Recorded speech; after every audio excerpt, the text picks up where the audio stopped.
This week, Australia's most left-wing government ever is upon us. Hold on to your hats and to your super. It's going to be a rocky, rocky ride. The Liberal Party lurches left with the election of new leadership, sending a clear signal that they won't be the ones fighting for conservative causes or free speech anytime soon. And how the government is ripping us off. Tax on the growth in the value of your investments is coming, even if you haven't sold them. We'll explain. All of this on our new set for a new era, Other Side.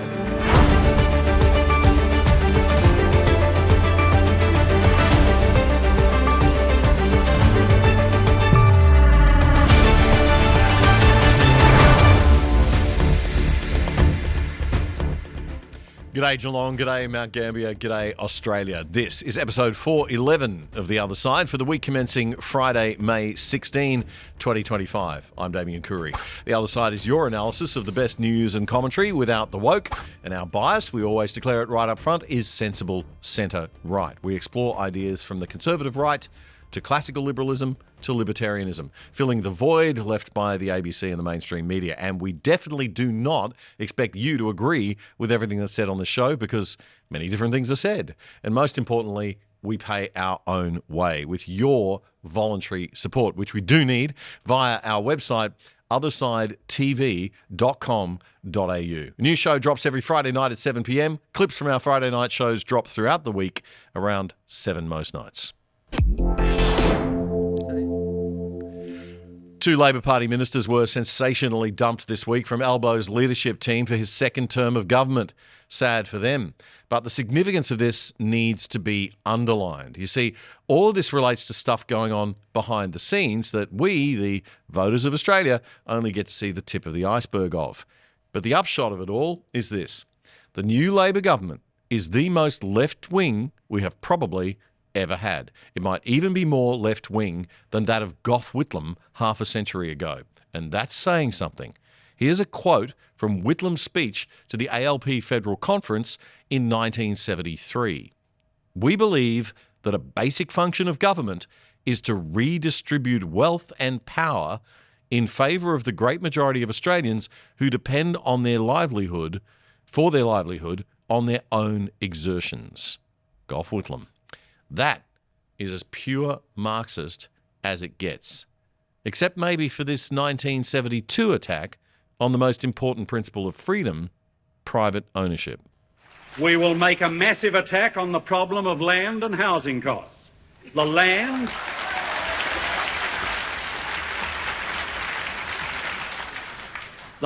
is the basic property of the Australian people.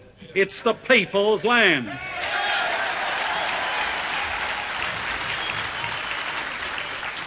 And we will fight for the right of all Australian people to have access to it at fair prices. Sounds lovely, as left-wing policy always does, until you remember that when he says it's the people's land, that really means the government will take it from the people and own it for you.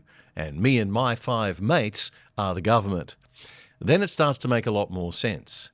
You will own nothing and be happy. Eat the bugs. Anyway, fast forward half a century, and here we are again, staring down the barrel of a left-wing hell 3 years.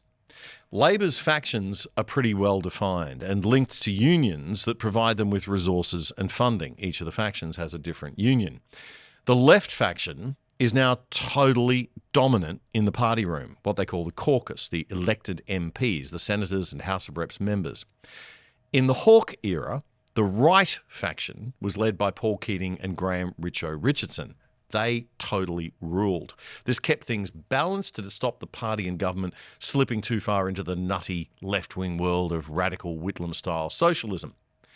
But following this election in 2025, and Labor now having a whopping 93 lower house MPs and likely 28 senators, the left have now become the major and dominant force inside the party room. And that is bad news for tax-paying Australians. The next 3 years are going to be hell for us on the centre, right and right. Albo himself is from the left faction. Now, Both of the two dumped ministers, the former Attorney General Mark Dreyfus and the former Industry and Science Minister Ed Husic, were from the right faction. Because of how the numbers stacked up, the New South Wales right had to lose one person in the ministry, that was Husic, and the Victorian right had to lose one person in the ministry, that was Dreyfus. The Prime Minister could step in and override these factional deals and have whatever ministers he wants, but Albo decided not to do it in this case, even though his power inside the party right now is at an all-time high. By the way, when the right in New South Wales had to choose who to dump, they'd already decided it had to be a bloke. Quota reasons, of course.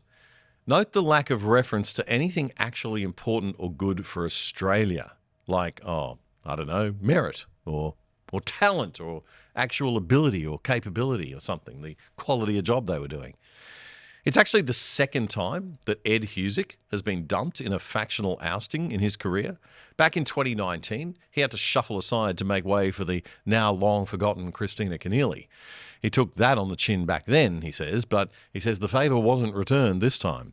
And in a truly unusual and astounding move, Mr Husic took to the media to dump on his own Deputy Prime Minister, Richard Marles, publicly, calling him a factional assassin this week.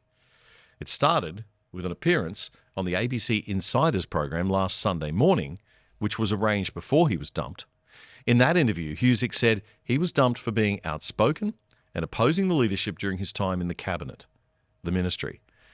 This is interesting because Husic is the child of immigrants and he's a Muslim. He was the first minister to ever be sworn in using a Quran. And didn't the Labor Party lefties make a thing of that at the time? Such diversity in the Labor Party. Let's cheer for diversity. They love diversity on the left.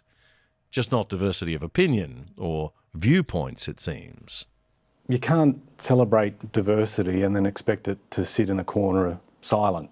Like, you need to speak up when you bring those different views to either a cabinet table or a caucus.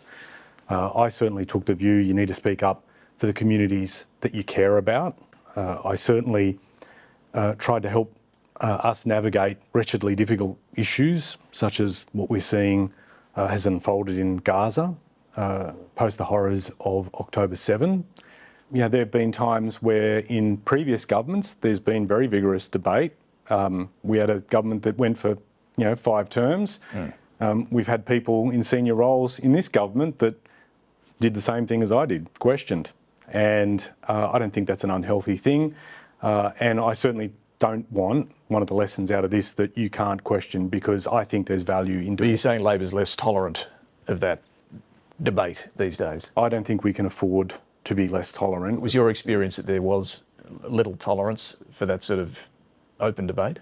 I think there were times where it had to be encouraged. Yeah, you got to love it when the left's own identity politics hypocrisy starts to eat itself. And here's the really good bit where he just dumps it on the deputy boss. I live my values. I think it's important to say you sometimes have to make a decision that's good for the collective, and I live my values. And you're saying your colleagues on this occasion did not live their values? Well, I think, look, the difficult issue here is that we've had sort of barefaced ambition, and a Deputy Prime Minister wield a factional club to reshape the ministry. I think when people look at a Deputy Prime Minister, they expect to see a statesman, not a factional assassin. There's some strong words. You're saying Richard Marles has put his own ambition to boost his numbers ahead of the good of the party and the government. Well, I think a lot of people would draw that conclusion, right? And I think he needed to exercise leadership. He's part of the leadership group. He needs to be able to show that we've got to be able to manage these things in an orderly way. I've tried to show that in times past. I think he can show that. Wow. That got the media lovies all freaked out. You almost never see the Labor people stepping out of line like that. Very, very naughty. But I think it's good. I think it's healthy. I'm sick of all the pretend unity. Nobody's buying it anyway. And the reality is that our democracy should have diversity of opinion, and we should see public disagreements and spats between MPs so we know who's who and stands for what. There's too much central control in both the major parties in Australia. We need more leaders elected by the people, the rank and file members of the parties too, not just the in-crowd in the caucus. Look, our political parties are not country clubs or corporations where people should be having nice careers. They're meant to be political parties full of people who represent us and serve us. And both major parties have become a little too inside their own heads. This might explain why the Labor primary vote sits at under 35% and the coalition at 32%. We're sick of their nonsense. I feel for supporters of our party who went from the high of a Saturday and a terrific and tremendous win to the lows of factional grubbiness. And I just feel like it's been a distraction at the start of what will be a successful second term. And do you primarily blame Richard Marles for that? I think Richard has a lot, there will be a lot of questions put to Richard about his role, and that's something that he will have to answer and account for. You blame him? Well, I think I've been pretty clear in my last answer. In terms of Right. So that is the ABC Insider Show. Ed Husick speaking there, and that full interview, of course, is available on the ABC YouTube channel. All of this politics stuff isn't as important, of course, as our country's future. And one of the reasons I reckon the loss of Ed Husick is really bad for Australia is that he seemed to understand economics a bit. He even once suggested that the company tax rate could be lower, infuriating our very socialist treasurer, Jim Chalmers. Husick was also the architect of what I reckon was one of the very few policies of the Labor government that had vision and supported business and our national growth a little bit, the Future Made in Australia plan. It was all too heavy on the renewables industry and the transition, but at least it was an economic policy with some good ideas for supporting business to grow. Let's hope that one doesn't go down the drain now that the very prominent Labor left faction member, Senator Tim Ayres, is the new Minister for Industry. You may have noticed if you've been overseas on holiday recently that you can log into your streaming services like Netflix or Prime in other countries, but the shows they offer are different and sometimes even better. You're paying good money for those subscription services. Why can't you watch? Well, with a virtual private network or VPN, you can log in from home here in Australia with an internet address from anywhere in the world, and big corporations and big government can't see where you are. Now, to be clear, criminals can still be actively found with police warrants, of course, but the average honest citizen will have their location protected from prying eyes of corporate marketers and government bureaucrats. If you sign up now with private internet access, we think they are the best VPN service out there. That's private internet access. As a viewer of The Other Side, you can get 83% off the price of your subscription and get online for less than $3 a month. Check it out right now. Go to piavpn.com/otherside. That's piavpn.com/otherside. It's a great service and a rock bottom price, and you're helping keep the other side going and growing.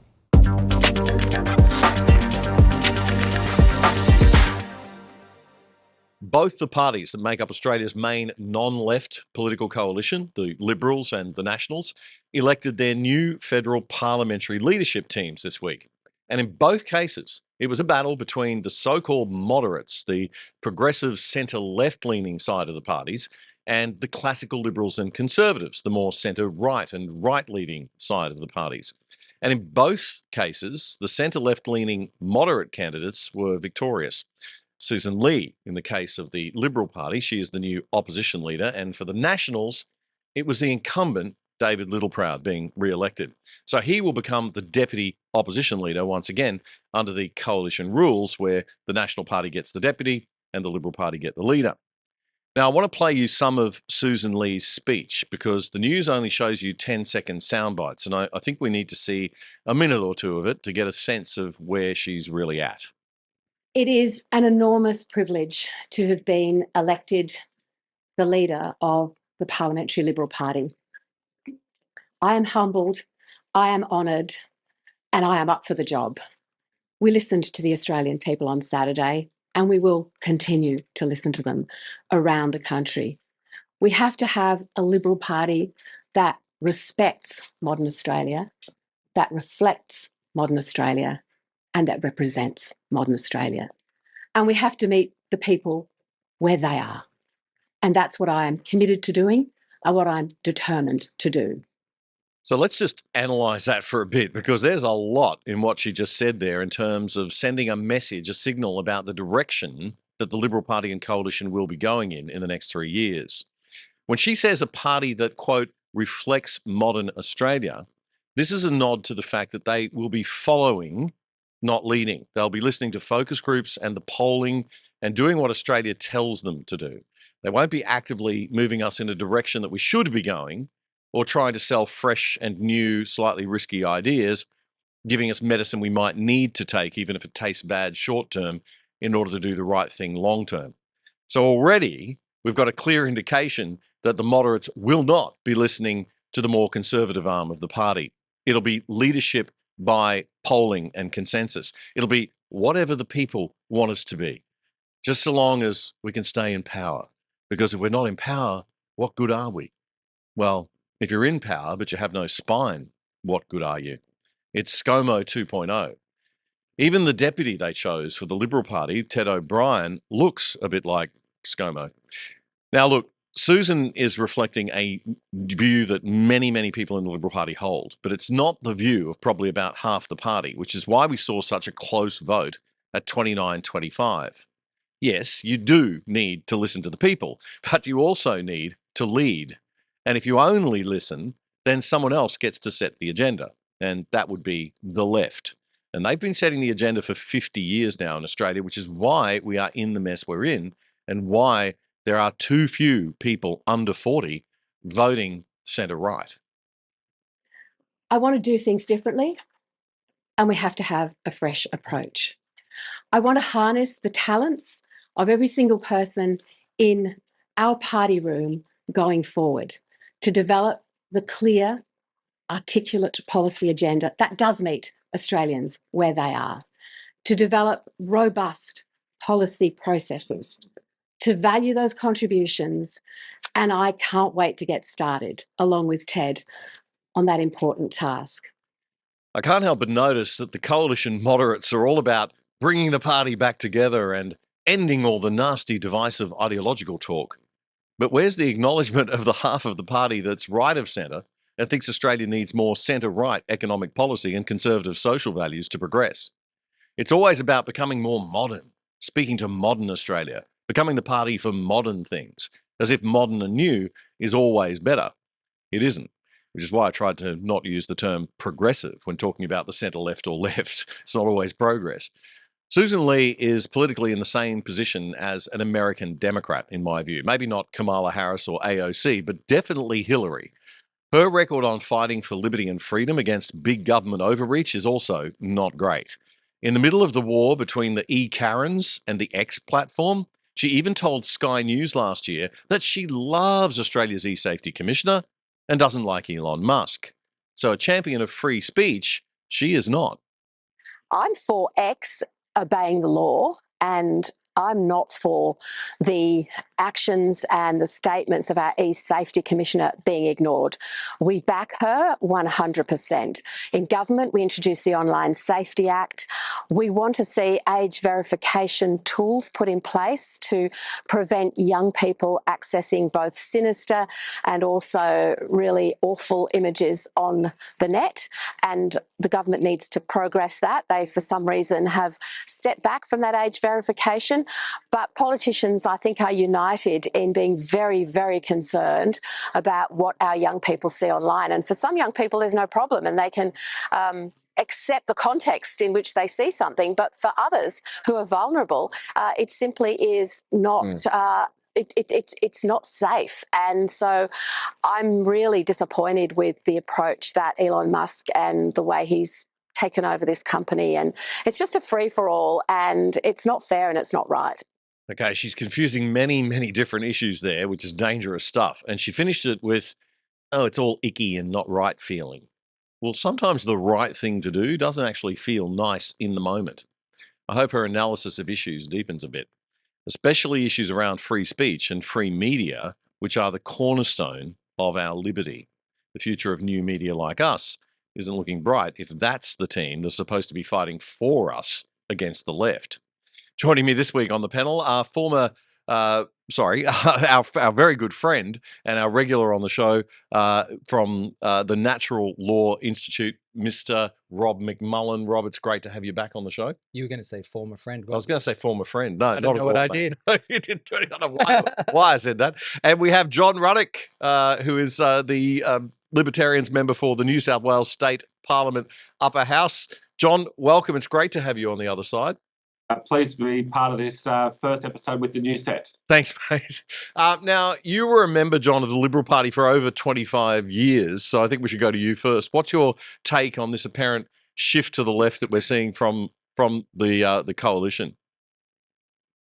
Susan Ley is bad on every single contentious issue facing the Australian people. Okay, so if anyone out there's got their hopes up, I'm telling you, don't waste your time. Now, what has really annoyed me since the election loss and is the word we've got to listen. Listen. Yeah. You just played from Susan Ley. She said that. She said it about 10 times in that whole press conference. Now, what they're saying is you tell us what you want us to believe, voters, and we'll believe that. Now, yeah, I'll be what you ever want. I'll be whatever you want me to be. Just tell me what you want me to be, as long as I stay in power. Yeah. Now, there was a great line that came out of the 2016 Republican primary in the United States, and it was, great leaders don't follow polls. Great leaders change polls. Okay. Yeah. Susan Ley does not have that mindset. All she wants to do is get re-elected. But Susan Ley is only a symptom of the massive problem in the Liberal Party. The massive problem is this, that it's been intellectually hollowed out. Okay, because they have lost their heartland seats in many, many cases, the metropolitan ones in particular. And they used to win some seats on the outer suburbs of Sydney, but they would usually put their more mediocre candidates out there in those seats, which used to be sort of swing seats. Okay, but now those swing seats on the outer edges have become safe seats, but that's full of their mediocre people. Now, they're more talented people used to say, you know, if you live in Sydney, I want to represent the North Shore or the Eastern Suburbs, you know, nice, safe seat. Yeah. You have the Malcolm Turnbulls, the Tony Abbotts, you know, the people who had, you know, were going to go places. They said, oh, well, you know, I'm going to run you for these seats. But now what's happened? They've lost those seats and they ain't coming back, in my view. Okay, so now the other problem is that the war has been, the factional war in the Liberal Party has been lost amongst the branches, okay, because the left is simply better and more skilled and got more time to manipulate the system so that their mates win pre-selection. Right. There used to be in the 1980s and the 1990s, this faction, the dominant faction in the federal parliamentary party room called the Dries. Yeah. People even remember the Dries anymore. Who were the Dries? The Dries were the Thatcherites, okay? It was the John Howard faction. They said, we've got to cut regulations. We've got to cut spending. We've got to cut taxes. We've got to be pro-free enterprise in general, okay? Now, the Dries, okay, basically are either an endangered species or an extinct species, okay? There's no one in there arguing for, you know, what we desperately need, you know, economic rationalism. John, the argument you get from the wets, from the moderates, from the left side of the Liberal Party is always, you know, we have to move with Australia. We heard that rhetoric coming from Susan Ley this week. You know, we've got to listen to Australia, to modern Australia. We have to adjust to modern Australia. Okay, so the assumption is modern Australia's shifted left and that, you know, we're not going to get any votes of anybody under 40 if we are dry. Right, or stick to conservative values. I don't buy that. I think young men in particular are ripe for good, strong conservative policy. What do you think? Well, we are seeing that around the world. You know, young men under the age of 30 are swinging right in European elections, the American elections. Look, I think I had an article in the Financial Review this week, and I said, look, this is what the answer is to the Liberal Party. They need to do exactly what they do in the Canadian political parties, and that is that their parliamentary leader is chosen by a convention of all the party members. Okay. Because while the party room might be 50-50, I can tell you 80% of the Liberal Party membership are pretty right-wing. I've noticed that, yeah, with just being on the periphery and seeing how some people react when you go and talk to people, Liberal Party members on the street or during an election, compared to when you're listening to people in the actual political branch. Yeah, it's really quite. If someone's going to go to the bother of ringing up the Liberal Party and saying, "Hi, I'd like to become a member. How do I get involved? I'd like to turn up to branches." If someone's going to go to that bother, they're probably going to be pretty right wing. They probably listen to the other side with Damien Curry. Probably, Okay. Yeah, we try not to. Newspaper. Okay. So what I'm saying is, if those people could get a vote on who the federal parliamentary leader is, well, firstly, we'd probably have 10 times the amount of members overnight, because people say, yeah, I'll pay my little membership fee if I can get a vote on who the parliamentary leader is going to be. And guess what will happen then? Tony Abbott would never have been rolled. Okay, they would never. Malcolm Turnbull wouldn't have even contested that ballot because he knows that the membership would be conservative. So we would always have a conservative majority. Okay. Yeah. Now, we have lost a big part of Australia that used to vote Liberal, and that's because they have fallen for the climate change hocus pocus. And why have they fallen for the climate change hocus pocus? And they really have. A lot of good people have really fallen for it. They've fallen for it because we've got their two major political parties say, I believe in climate change. And the other one says, I believe in climate change too. Then the mainstream media says, oh, it's the apocalypse is coming. Yeah. So therefore, everyone thinks, okay, well, it must be true. Well, if it's true, it's very serious. So I'll vote for the political party that's more serious about it, which is always going to be Labor, because the Liberals don't believe in it. Peter Dutton didn't believe in it. Tony Abbott didn't believe in it. John Howard didn't believe in it, but they went along with it. And that's why they've lost their heartland, because of their weakness and cowardice. Yeah, because there is no opposition, and that's the problem. Rob McMULLAN, just to bring you in here, Natural Law Institute. From that perspective, Rob, what do you make of what Susan Ley was saying there, and just some of that language she was using? I think I'll start with the actual point, and I think this is what it all boils down to, and this is what the right wing in this country needs to learn: is you can't out-left the left, right? Because it's like, you've got an elephant and a monkey, and you're trying to get the monkey to act like an elephant, and vice versa. The elephant's not going to climb a tree. There's inherent abilities and temperaments and ways of seeing the world. And if you're not wired that way, you can't outcompete the people who are wired that way in their worldview. It's just not going to happen. So it looks like with Susan Ley more of the same. I ran with Clive Palmer's Trumpet of Patriots in the recent election. And, all the issues with that party aside, with Mr. Palmer and Ms. Sue Ellen Wrightson and Senator Babbitt, when we talked, a big element of that was punishing the Liberal Party for not having any values. And, you might have whatever opinion about that party you like. In large measure, I think we contributed to that.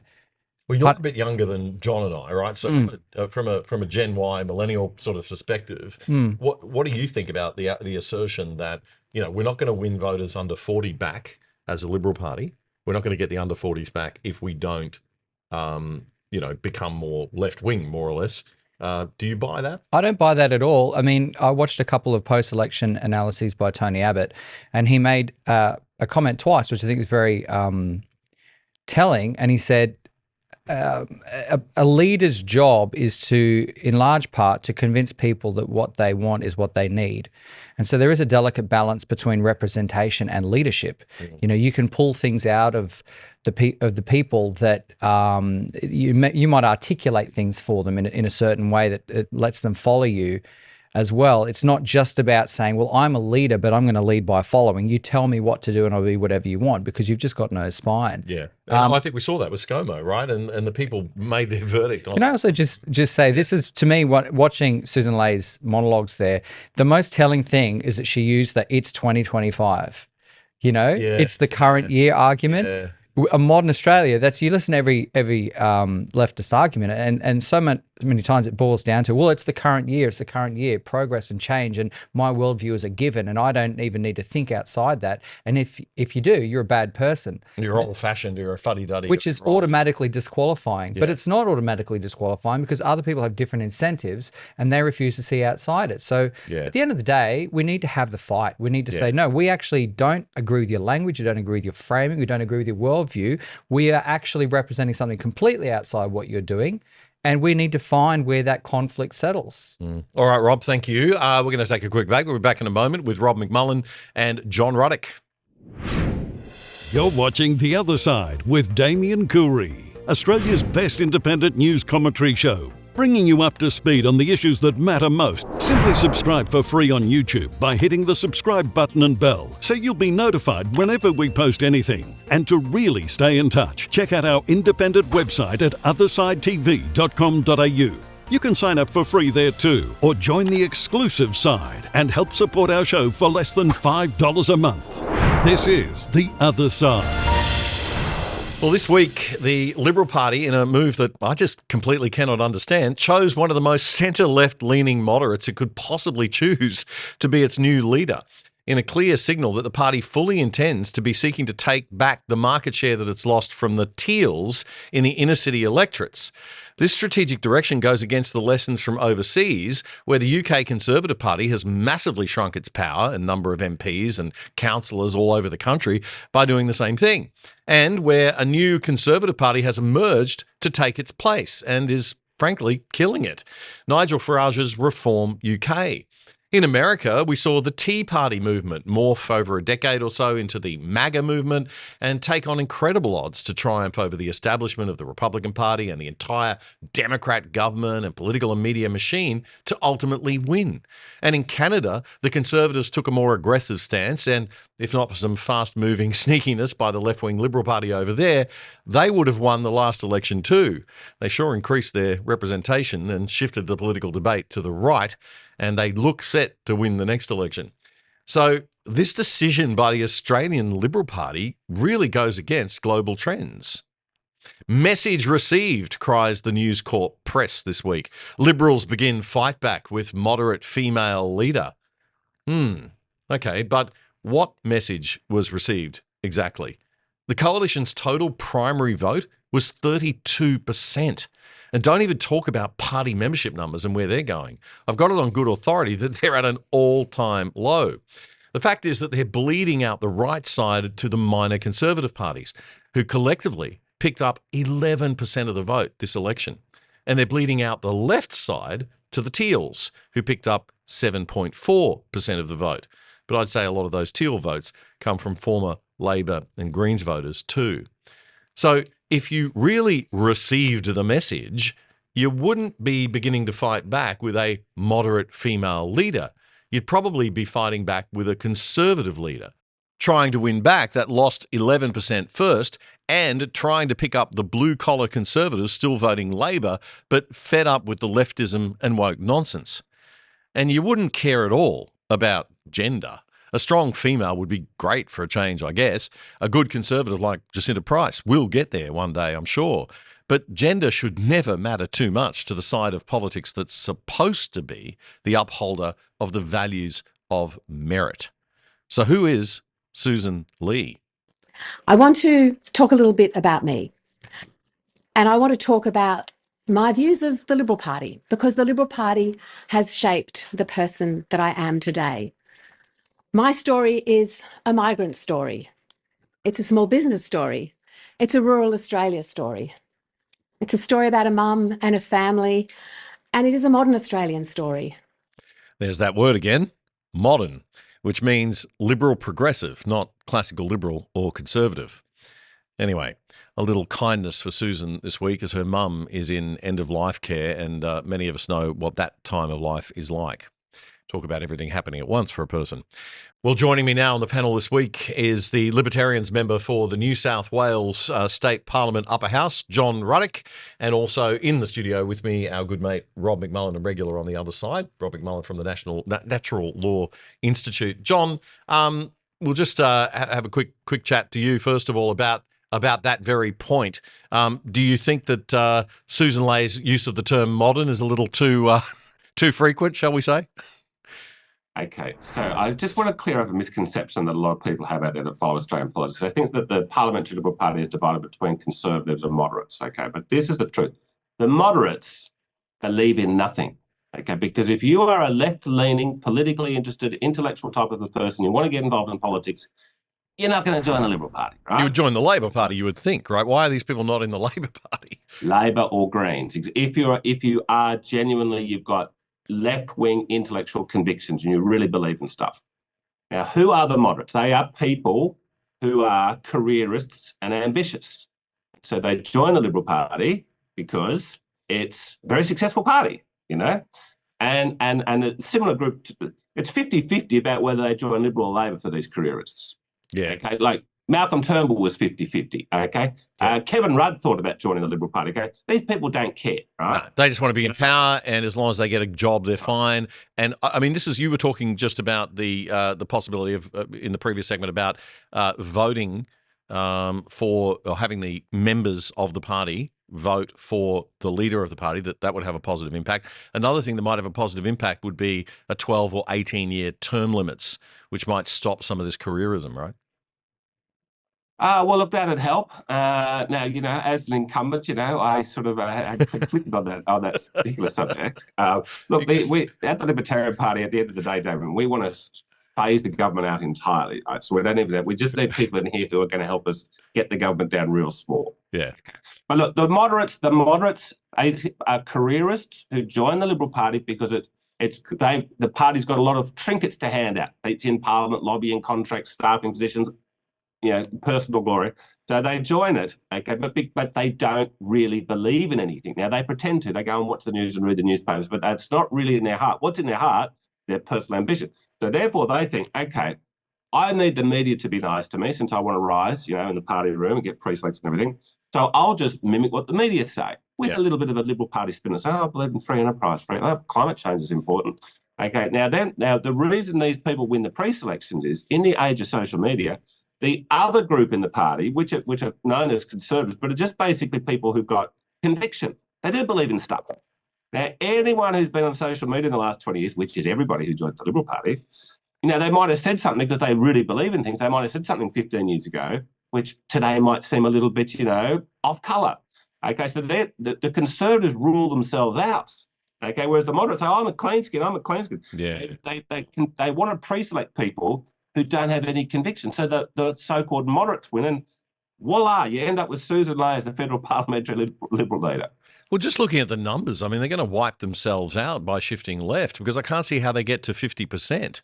You know, they're not going to take market share from the Labor Party. They might pick up a few of the Teals. They're going to lose that whole 11% on the right flank, and we'll probably see some kind of other sort of centre-right party emerge, like, I don't know, like the Reform UK situation. Rob?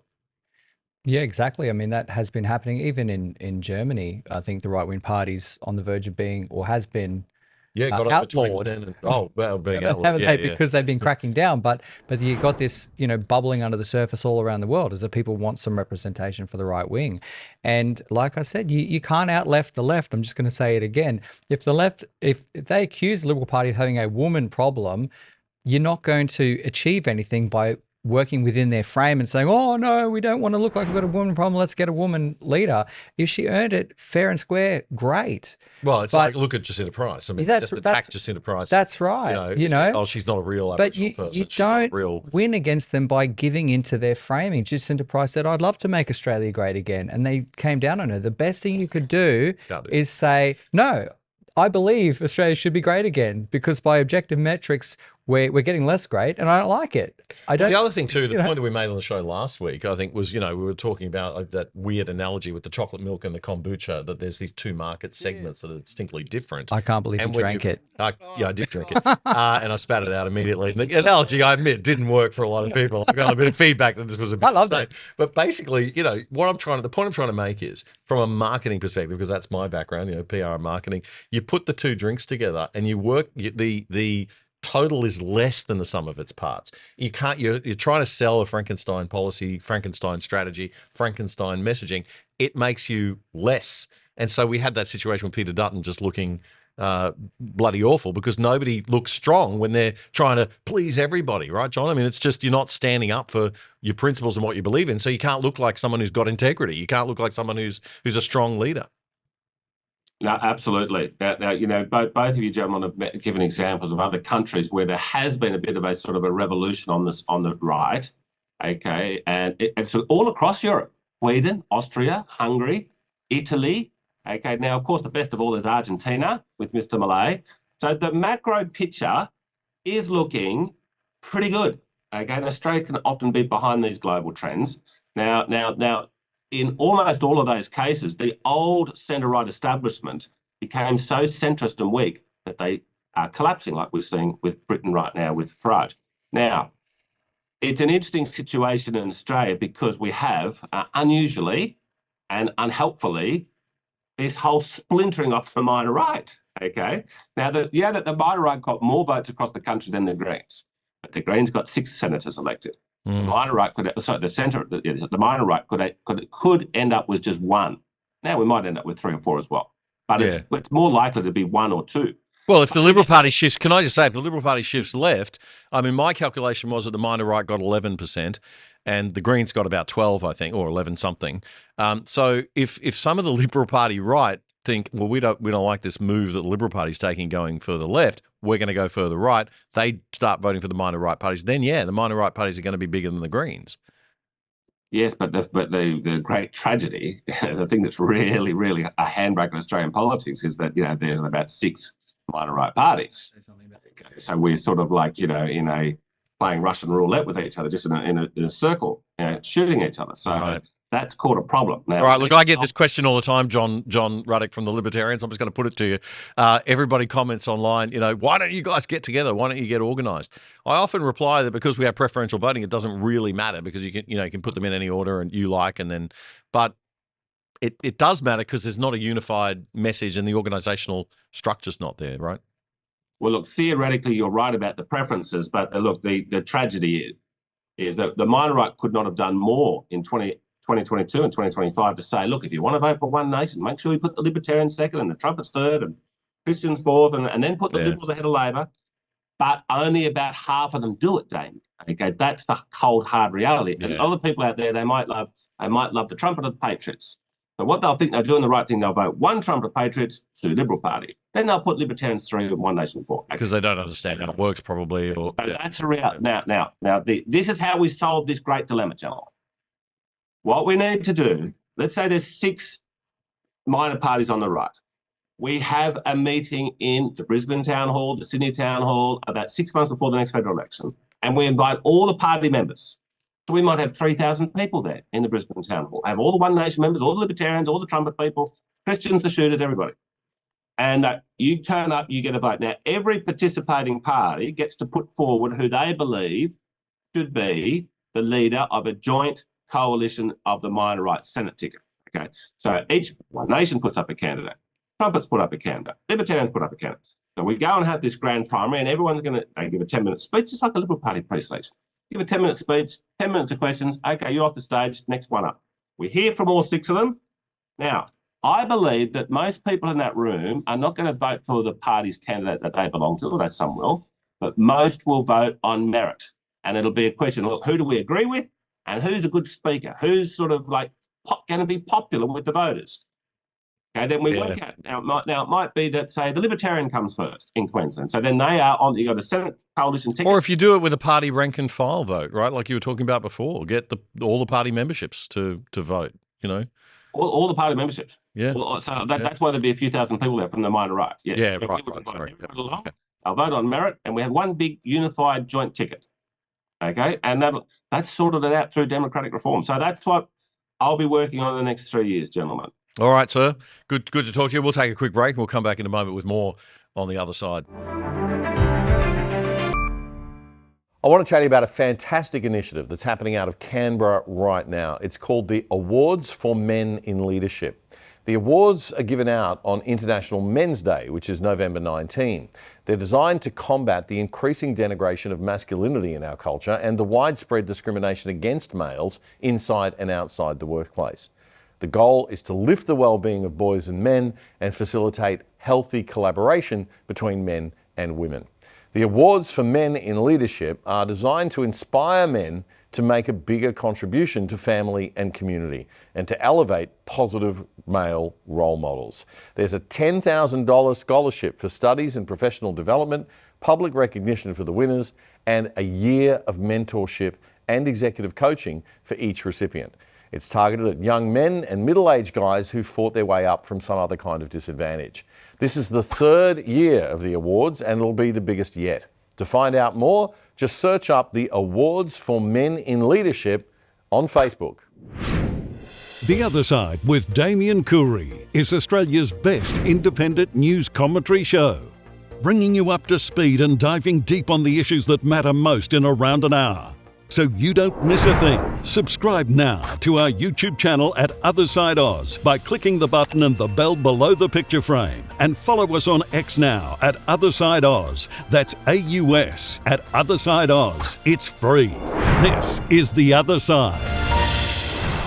Australia has very good elections. One thing you can be sure of in this country is that stuff gets counted. I scrutineered at this election and all parties send in their people to do so. So it's kind of impressive how good our system actually is. And it remains one of, if not the best in the world. None of that weird American stuff of disappearing ballots here. But this week came the news that there was a bit of a mistake made by the Australian Electoral Commission. Not one that affected the outcome of any seat or anything, but a bit problematic nonetheless. It was the ABC that broke the news. This is a story uncovered by the ABC investigations team. 1,866 ballot papers from the seat of Barton were found in the home of a temporary AEC worker last week, taken home, as you've said, after the May 3rd election. Now, the Electoral Commission says it is obviously taking this very seriously and investigating exactly how this was able to happen. But essentially what they've said has taken place, as far as they know, is that these ballot papers were boxed up and packaged in front of scrutineers, and they were due to be delivered to a central location. But when those boxes arrived at that central location, there was one less than expected that arrived. Okay, so what's important to note about this story is that the votes went missing after they were counted, when the box was recovered. The seal on it had not been broken, and when the votes were recounted, they matched the original count undertaken before it went missing. So there was no serious issues of anything untoward here. But how does this stuff happen? The AEC response hasn't been great, and they didn't alert anyone first. The ABC had to pick up the story. Good to see the ABC doing its job well for a change. So not really anything to worry about there, John, do you think? Or is this a sign that maybe we need to tighten things up a bit, the AEC? Look, there just has been basically next to zero electoral fraud in Australian history. Okay, now some people may disagree, but I'll tell you I'm right. Now, there's a couple of reasons for that. If there was going to be wholesale fraud that was going to change the result of elections, who would be doing it? It would be hardcore Liberal Party operatives and hardcore Labor Party operatives. Well, guess what? Those people, there'd have to be a team of them. These people very often have falling outs with each other. It might be in 3 years' time. And they've always got blackmail over them. You can basically go to jail for organised election fraud. So that's why it's not happening now. Now, it's also, I don't believe in compulsory voting, but that also basically stamps it out. Okay, because everyone has to go get their name ticked off. Okay, but in the United States, where often 30% of people don't vote, you can find out who's not going to vote and go and vote for them. Okay. But look, there is the potential for fraud. I don't believe it's happening, but there is the potential for fraud. So I am a big believer in saying you've got to turn up with some form of ID before you can vote, which is not the case at the moment. There is a big gap there. Right. So we have got some holes to plug. Okay, so the ABC is going to undergo a post-election coverage review. This is where I think some of the shenanigans really do go on in the beforehand, before an election. This election coverage review for the ABC is routine. It happens after every election. But the problem I have with it is the way that it's done. They always measure what we call in the PR business share of voice, which means how much airtime a particular political party gets. They never do tone of voice, which is what the slant of that coverage is, whether it's negative or positive or neutral. Or, even more subtly, what are the underlying assumptions? What's the cultural lens, if you like, of how the stories are covered? Now, this is a point made by former ABC board member Joe Gersh this week. ABC election review must probe bias, says former board member Joe Gersh, reads the headline from the Australian newspaper. Former ABC board member Joe Gersh has called on the national broadcaster to conduct a comprehensive review of its coverage of the recent federal election campaign to ensure that it doesn't become a mouthpiece of government under Labor's super majority. Mr. Gersh, who served on the ABC board for 5 years through to 2023, says the extraordinary election result warrants a more in-depth review than usual. Inevitably, the ABC will conduct a review of the coverage of the 2025 election campaign, and as usual, it'll likely find what it was looking for, namely compliance with its impartiality charter created by means of an audit-like approach to airing voices from both sides of the political debate. The ABC should look beyond this quantitative measure of balance and focused instead on the qualitative. Was it objectively objective, he says. Mr. Gersh says that a more significant question is that of the ABC's perspective of where the political parties themselves sit on the political spectrum. That's the Australian newspaper reporting on that there. So I totally agree with that. Rob, to come to you first on this one. It's not the amount of airtime that they're giving to each party, it's the way these stories are slanted, and it's that whole worldview lens that every ABC thing starts from. And we have a bias on this show. We declare it up front. But we're not asking you to pay for this show, right? I'm sick of listening to who's the woman from Gadigal Land on ABC radio every 5 seconds. Yeah. It's just endless, the left-wing slant. Look, when I say we need to have the fight, we need to have the fight. And so as I said before, the left have a worldview, they have certain incentives, and their media and outlets and their institutions and all their organizations, they just gatekeep anything outside that. So, an example of, say, Susan Lay's been picked as the Liberal Party leader, and you have to actually probably attack the idea of fixing a woman problem at its core. Have some, or even you mentioned Gadigal Land. I mean, what's the basic assumption under this? That this is Gadigal Land and it's not Australia. Well, right. Attack that. Have the spine to get on mainstream TV and say, you know what, Australia was largely settled, and to be honest, a lot of good's come out of it. Not saying it was perfect, but I don't think we've actually, in toto, in the grand scheme of things, have anything to continually apologise for. I think effectively, we've got $1.2 billion going into a propaganda machine to drive assumptions and beliefs and values from this sort of elite left-wing group that have control of this national broadcaster. Exactly. Do you think they would ever have anyone who said, I think that we don't actually have anything to apologise for as a country? Do you think they would let that happen on the ABC? No. And do you think many people who actually believe that would get up and do it on the ABC? That's what I mean about having the fight. John, do you feel that the Libertarians were given a fair run on ABC during the election? Well, okay. They just basically ghosted us, okay. They love the Greens, the ABC. During the election night coverage, you watch the 7 o'clock ABC News, and they talk about what Peter Dutton did for the day, and they talk about what Anthony Albanese did for the day. Then they have a little segment on the Greens. What other minor party gets that amount of fluff? And you turn on the ABC radio, Greens. Now, one of the great tragedies of the recent Canadian election is that very good opposition leader had promised to privatise the CBC, which is their ABC. And, just like the ABC, government-funded, government-owned, and surprise, very left-wing. Want a bigger government. Okay, now, I blame Trump for, I love Trump. Okay, I loved him from the beginning. Loved him since the 1980s. Okay, but I blame Trump for poor old Pierre losing. Okay, and that is a real tragedy because he could have showed us how good it is to privatise the national. Yeah. So Pierre Poilievre, you're talking about the Conservative Party leader in Canada who just recently lost the election but gained a lot of seats and votes and has certainly shifted the debate in the right direction over there. Well, I hope he can stay on as opposition leader. I think he's lost his seat. No, I think they're making a seat for him. They've got someone stood aside someone has stood aside, so he'll be staying in Parliament. Yeah. Look, he was unlucky. The polls said for a mile he was going to win and win by a mile, and then Trump then comes out, starts mucking around about the 51st state, which is just trolling them about, but it freaks Canada out. Then he does in the real world whack up all these tariffs. Okay, so the poor old Canadians thought we're under attack from the world's most powerful country, who also happen to be our only neighbour. So they're thinking they just circled the wagons. They united behind the leader who said, get lost, Trump. Yeah, it was a sad state of affairs and bad timing on his part. But I think at the end of the day, Canada needs a bit of a wake up and a shift. But as you say, one of the reasons he's still there is because of the fact that the Canadian Conservative Party does elect its leader from the party base. Anyway, absolutely. We better take a quick break. We'll be back in a second with more. The other side doesn't get more than $1 billion of taxpayers' money to bring you news from a centre-right perspective like the ABC does to bring you news from a left-wing perspective. In fact, we don't get a red cent from the government. We need voluntary donors and supporters like you to keep going and growing. And we hate asking for charity, so we've done a deal with what we think is the world's best VPN, virtual private network service.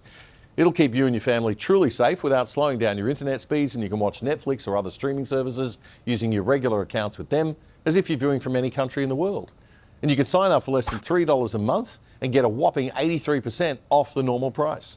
Just go to piavpn.com/otherside to sign up and get more info. That's piavpn.com/otherside.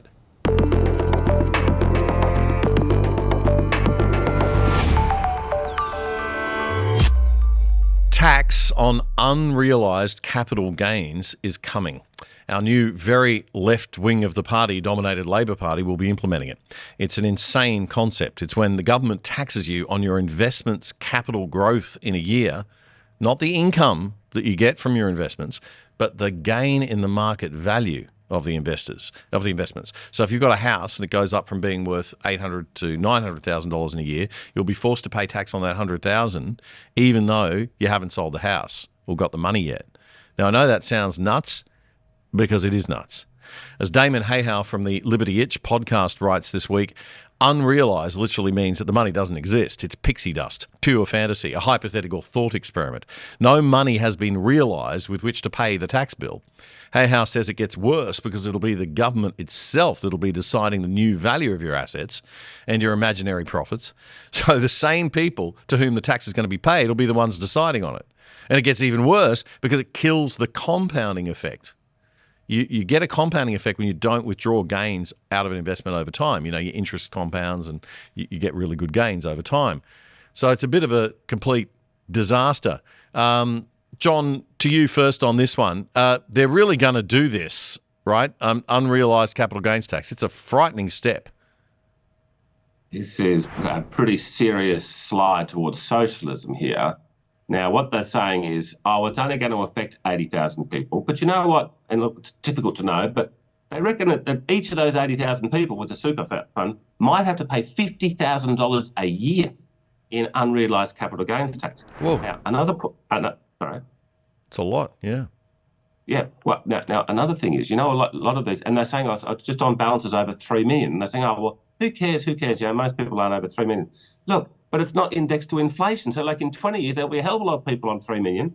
And also, look, these taxes grow. Okay, they bring in taxes on very high net worth people. Okay, and then once the principle is in there of taxing an unrealised gain, as you've just very, you and Liberty Edge very accurately described, this is outrageous. It is nuts, yes. And so, but another really perverse incentive that I don't think that many people have fallen through is a lot of these self-managed super funds with, $3 to $10 million in them. A lot of the time, they're not investing in BHP and CBA and all the big blue chip stocks. They're investing in little startups and little businesses. Yeah, okay? It's important stuff, right? And this is what we need to keep going. And this is going to deter. And people, it's all through the media today, the Financial Review and everywhere. People are getting the hell out of their self-managed super funds. They're rearranging their affairs before this evil tax comes in. Of course they are. I mean, why wouldn't they? And also it promotes corruption. It gives bureaucrats the ability to reward their friends, which is another thing that Damon Hayhow notes in his Liberty Itch article, and to crush their enemies. 75% of Australian taxes cost more to collect and administer than they generate in revenue. That's another horrific thing. And I think Damon Hayhow writes that the former president of the nation of Georgia, who eradicated corruption in that country, said that corruption is all but guaranteed wherever bureaucratic discretion exists. When a bureaucrat decides whether a box gets ticked or a number approved, there's no way to know whether that decision was legitimate or whether it was based on bribery, blackmail, or bullying. Some really important points there, Rob, about the way bureaucracy can work. Well, look, John outlined the most important aspects of this tax, which is the indexing, the inflation. It's going to capture more things in the future, but also just on principle, if you let this happen, how far can that idea be expanded into the future? What happens in 10, 20, 30 years when they've gotten away with taxing something you haven't even sold yet. Yeah. It's ridiculous. Well, where does it lead? And also, as John was just saying, I mean, that indexation, the fact that there's no indexation to inflation means that we're all going to have 3 million We'll all end up super in there. 10, 20 years. So, you know, your generation especially. Especially seeing as, Especially you know, young people. the debt's just climbing at, you know, breakneck speed and the only, you know, they're just going to print money to deal with it. So we're just going to have this runaway inflation. I mean, at the start you called them progressives, you know, and like I always say, they work in word games. They use language to manipulate perception, not to represent the truth. I think really when they call themselves progressive, the true word is consumptive, because all that's the underlying driving thing. Like if you've got a resource and you're capitalizing that, it means you get continual gains on the future. If you're just consuming a resource and you're not increasing its value over time, it's just consumption, you know. So they keep saying, oh, well, you know, we can use the government to capitalize and grow capital, and it's an investment. Well, why do they have to keep taxing them? Why don't they go to these extreme things? Well, it's just it's a consumption racket. It's like a pack of locusts coming for your civilization. And for your savings. That's right. Well, we've got to watch it. All right, guys, look, I want to finish up the show this week with just, we'll go back to the topic that we started the show with, which was the moderate leadership that we now have on the conservative side of politics in Australia. We don't have any conservative side of politics now because we've got Susan Lee and her deputy Ted O'Brien at the helm of the Liberal Party, and we've got David Littleproud still at the helm of the National Party. Let's have a look at Ted O'Brien, who I call ScoMo 2.0. But he's a good bloke, actually, and he's got some great ideas around energy policy. But the concern, of course, is that he does sit on that moderate side of the party. But I couldn't let this clip go by, especially you, Rob McMULLAN, because of your worldview. Let's have a look at Ted O'Brien and some of what he said, the new deputy leader of the Liberal Party. Then when it comes to experience serving as a deputy, Susan, can I say that I'm actually a very experienced deputy leader at home to Sophia and our 3 kids. And if I think of our 3 children, the oldest of whom is 12 and the youngest is around about 20 months, I think of what sort of Australia they are going to live in when they are my age and older. Yeah.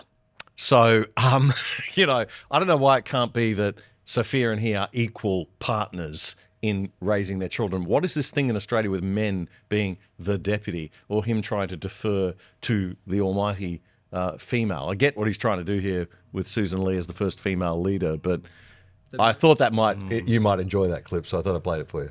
I didn't enjoy it.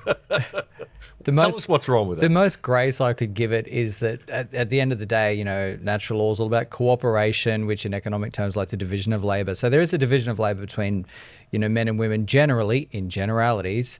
And so the most grace I could give it to say, well, in the home with the children, she's the leader of that domain. Yeah, fair enough. But I didn't really get that vibe from it. I think, once again, it's just part of this deferring to feminine moral intuitions and worldview. And look, I've been saying this for years, that generally the left is the political feminine and generally the right is the political masculine, and that's been coming out in the numbers for years. It's emerging in the new demographics and the younger generations and things. If you're just going to give in to the left and just work within their frame, it's just never going to happen. That's why I just keep saying, have the fight. You know, don't. And we're talking about, and it's not my favourite word even, but we are talking about equality here. We're not being sexist in any sense. We're saying that this is this diminishing of men, and the diminishing of masculinity in our culture is what's got to stop. Right? At the end of the day, in basic incentives, you know, the right, when we talk about economic freedom, you know, we have all these luxury beliefs about men and women that we like, but at the end of the day, the reality is going to reassert itself that the ability to provide for a family is a big part of status and value that a man can provide. So if our society is continually set up to just take that away from men and give it to all these other vanity projects and ideology, whatever it is, that's the untapped resource that economic freedom and should be tapping into. You know, parties around economic freedom should be tapping into, but they're not. So you've got the economic party that could be speaking to young men and saying, look, we are going to give you more ability to provide value to a family. But then you've got him saying up there, well, you know, Yeah. That's sexist. Yeah, Like, okay. it's just not John, going to happen. what are your thoughts? I mean, you're in touch with a lot of young men. I know a lot of young men are attracted to libertarian philosophy and the Libertarian Party. Well, what has happened is that young men over the last sort of 20 years increasingly have had it shoved down their throat through the school system, toxic masculinity and, feminism and, just been teaching them that they're baddies. And, geez, then they're going out into the workforce and they are definitely getting looked over because of DEIBS. And so, young men, surprise, surprise, are revolting. Okay, and so it hasn't showed up as much in Australia as it has shown up in other parts of the world, but I think it will definitely come here. Young men should definitely wake up and all vote Libertarian Party or someone else on the minor right. Yeah. But Ted O'Brien getting up there and telling us the funny little anecdote about how he's the deputy at home. Okay, he was just trying to get a pat on the head from the left-wing media. Good boy, Ted. Good boy, Ted. Yeah. You're a nice boy. You're nice. You're not one of those evil conservatives. Gentlemen, last thing I'll say is only 4 times since World War II has the Federal Liberal Party won government off a Labor government. They've come from opposition to win. On all 4 occasions, they had right-wing conservative men, on the front line, If you try to appease the left, you just look like a sissy. They always used to tell Tony Abbott's unelectable, John Howard's unelectable. And Malcolm Fraser in 1975, he was a really hardline arch conservative, and Robert Menzies in 1949. So and look at Trump, if you're on the front foot, Dutton tried to appease them, and it never works. Get on the front foot. It's the only way to turn it around. Yeah, I don't understand. I'm baffled by this whole approach that they're taking. I don't get it. I don't understand it. I hear the arguments, but they don't seem to make any sense, and they don't add up mathematically or marketing-wise or PR-wise. The vacuum that's being created is for strength. Yeah. And conviction. Yep. So do it. And that can be a woman. That could be someone like Jacinta Price. It could be. We've got to wrap it up, guys. We are out of time, but I just want to thank you so much, John, for coming on and joining us. John Ruddick, New South Wales, member of the Legislative Council.